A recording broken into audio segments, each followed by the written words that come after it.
Symbole de JoJo Bizarre Adventure depuis la partie 3 jusqu'à 6, les flèches de stone sont des artefacts aussi vieux que les masses de pierre et de la pierre agent. Salut tout le monde, c'est Mister Chu. Aujourd'hui je vais vous parler des flèches, des stones et des requiem. Les flèches sont vieilles de 500 000 ans. Elles ont été forgées avec une météorite qui donnait des capacités spéciales aux hommes assez forts mentalement. Ceux qui n'étaient pas assez forts mentalement mourraient. On compte environ 6 flèches, donc une spéciale. Je vais en parler plus tard. Ces 6 flèches ont été volées par le jeune Diavolo. Diavolo en vendra donc 4 à la vie de la partie 5 et en gardera 2 pour lui. Et il donnera une flèche à Polpo pour agrandir sa mafia. Et il gardera et la Requiem, la Requiem disparaîtra. Okay. La Requiem disparaîtra. On retrouve une de ces flèches dans la partie 4. Cette flèche est à l'origine de l'explosion des manières de stand à Morio dans la partie 4. Mais là, je vais vous parler des stands.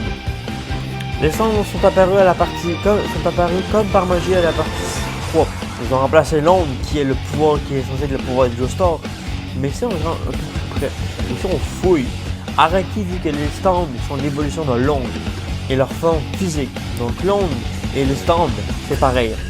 Ça explique aussi beaucoup de choses, mais genre, il y a un truc qui explique encore plus. C'est que si Jotaro retourne dans le passé, il verrait les liens de Hermit Popol dans l'onde. Il y a beaucoup maintenant, je vais vous parler de certaines incohérences en rapport avec les stands. Il y a beaucoup d'incohérences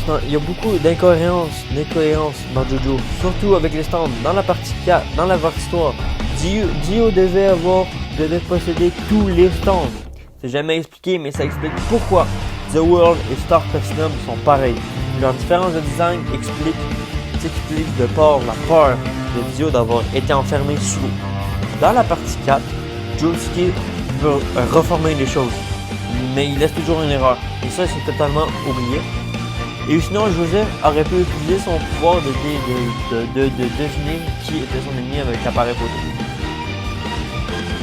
Dans la partie 5, ou sinon dans la partie 5, Giorno peut sortir l'âme des gens de leur corps, mais il leur fait plus jamais. Maintenant, je vais vous parler du Requiem et de la flèche Requiem. La flèche Requiem est la seule à posséder la faculté de faire évoluer son stand. Pourquoi je sais? Eh bien, si ça n'aurait pas eu CTL, eh bien Giorno aurait pu juste se laisser faire transpercer par une flèche. Et c'est ce qui est arrivé. Giorno s'est fait bel et bien transpercer son stand. Golden Experience s'est bien fait transpercer par la flèche de Black Sabbath et ça n'a rien fait. Donc la seule flèche qui est capable de donner le Requiem, c'est la flèche avec le motif de scarabée. Le Requiem agit comme une dernière volonté.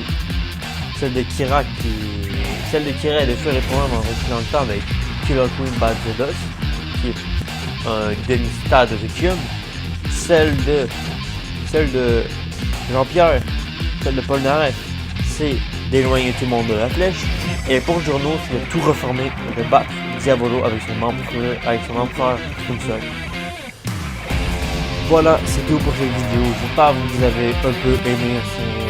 C'était vraiment une vidéo assez dure. C'était une vidéo quand même assez dure à faire. Parce qu'en fait, j'ai recommencé plusieurs fois l'enregistrement parce que je ne savais pas comment l'expliquer. Donc si vous voulez d'autres vidéos dans le même style, genre en parlant des épées, de même, de tout le monde là, dites-moi là. Et j'aimerais ça. Et la prochaine vidéo, les prochaines vidéos, ça vous dit soit que je parle de l'histoire de Grey, soit que je parle de l'histoire de Erza. Donc, n'hésitez pas à dire votre choix en commentaire, si ça vous dit à tout le monde et peace.